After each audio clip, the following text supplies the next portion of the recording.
by embracing the unique design for our lives. Kita mga Kristohanon, unique ta, mabitang nag-ingon ang Bible nga, we are the chosen people of God. Kita ang piniling katawhan sa Diyos, a peculiar people of God, pinasahi ng mga tao. Therefore, kung mga pinasahi ta, dili ta mo compromise sa pamaagis kalibutan, aron mahimo utang maparehas sa ila. Mabitaw na nga ang Bible nagahisgot nga pagbalaan ka mo tungod kay ako balaan man. May nga pagbalaan, isin aside ang imong kinabuhi diha sa sagradong katuyuan.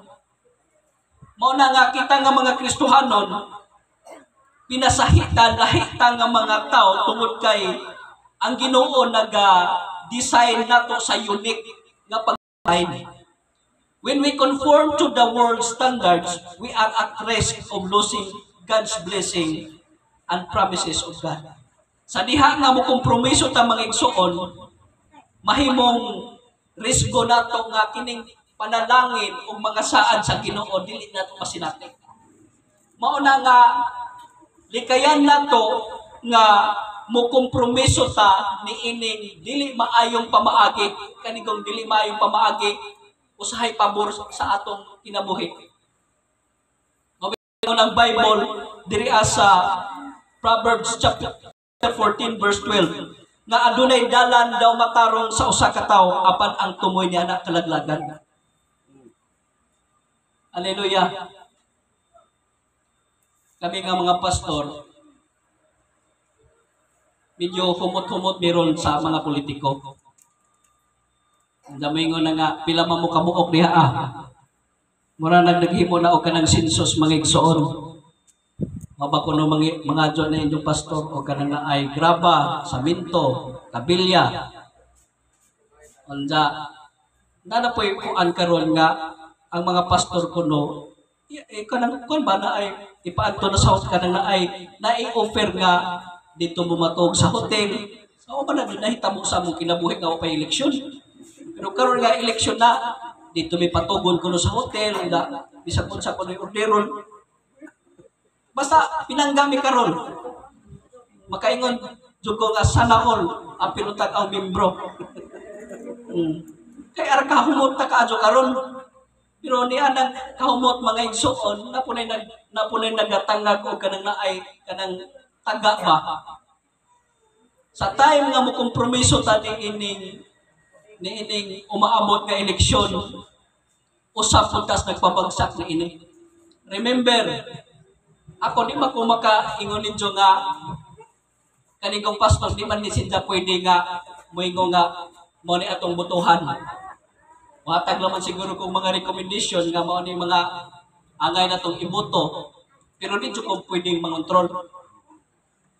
Pero as pastor or religious leader nining Mount Church, kinahanglan responsable pud ta sa mga ihatag po nato sa atong mga kaubanan kay naabadya po'y magpatakarag shade. Kuyaw ni siya og makashade ka dito sa kanang ay tagida sa kanang kalibutan.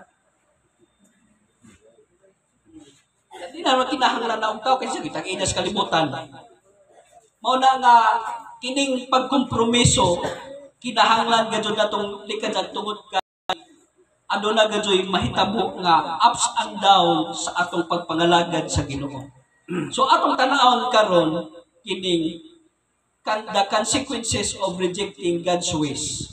Number 1, kining spiritual compromise. Ang mga Israelita, ang mga Hudyo, they traded God's perfect leadership for human imperfection by rejecting God's direct kingship. Kung imong tan-awon dinhi nahitabo nga adunay spiritual compromise ang nasod sa Israel sa diha nga ilang murag kang traded ilang gisugal ang ilang pagbago sa ilang leadership ngadto sa human imperfection nga leadership. Kaya nga naman nakakita sila sa ilang kasikbit nga mga nasod nga aduna gadyo physical nga hari nga nagadumana sa ilang nasod.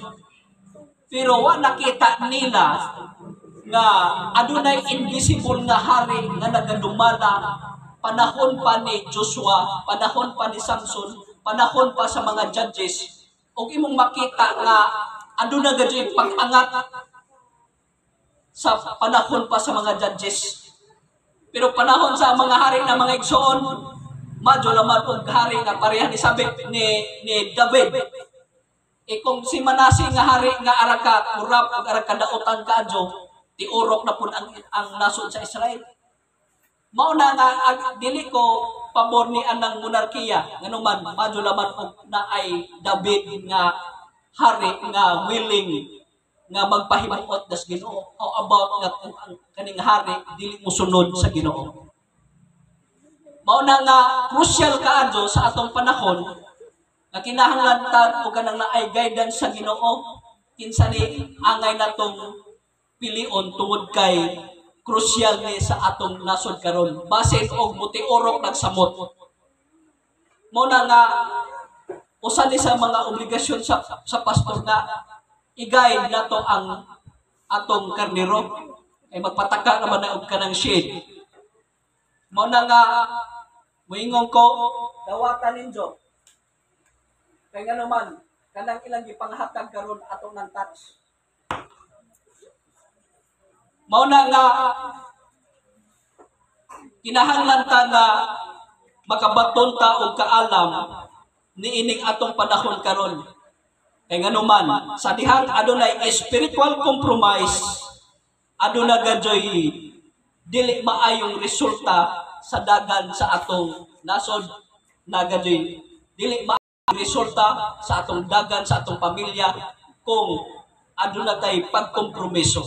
May nga nagkompromiso atong gibutang diha sa alanganin ang atong kaugalingon.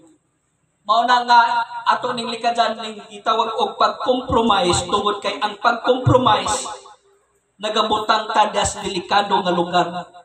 Og sa dihang musipyat siguro ta okay ra makarecover about og dili na gud ta cover. Mao na pasalamat ta sa Ginoo suon nga ang Ginoo nagatagad sa atong kinabuhi sa diha nga masayop ta na agad ng gracias Ginoo. Sa time nga magkasata na adun nang gitawag og kanang kaluoy sa Ginoo. Mao nang nakalahot kay tadas pagpangalagad sa Ginoo. Pero dili nato himuon nga ang matag mistake nato dili ta mo learn tungod kay ang matag mistake dapat magka-wise unta ta. Dili lang sa dihang mamistik ta sa atong pagpangalagad sa Ginoo, wa tay nakatunan. Kinahanglan nga aduna tay reflection sa matag sayop nga atong mabuhat. Tungod kay available kanunay ang guidance sa Ginoo sa atong kinabuhi. Hallelujah. Ikaduha mga igsoon, laws of divine protection.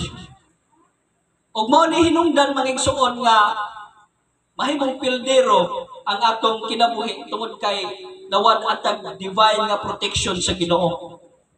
Ang rason nganong adunay rise and fall sa pagpangalagad nato tungod kay nawad atag divine nga protection sa Ginoo. Kapila ka higayon nga nahimong ulipon ang nasod sa Israel. Kung imong tan-awon ang pamaagi sa monarchy lamang ang adunay ups and down nga pagpangalagad. Kung panahon sa judges, panahon sa mga prophets, kanunay gid nagaangat ang Israel. Pero panahon na nga ang mga hari na nagadumala sa nasod sa Israel, adunay rising and falling nga nahitabo nga naman by divine protection sa ilang kinabuhi. Kita po mga igsoon, kinahanglan po ta nga aduna tay divine nga protection sa atong pagpangalagad sa Ginoo. Kay nga naman, bisan pag-unsa kalantip ang imong una-una, dili tanang area sa kinabuhi ka mao ka. Mauna nga kinahanglan nato ang guidance sa Ginoo sa atong kinabuhi. Ikatulo mga igsoon, kaning ikatulo, departure from God's best for our lives. Aduna ko example dinhi nga usa ka tawo nga gipili sa Dios unya nawala siya sa Ginoo. Kining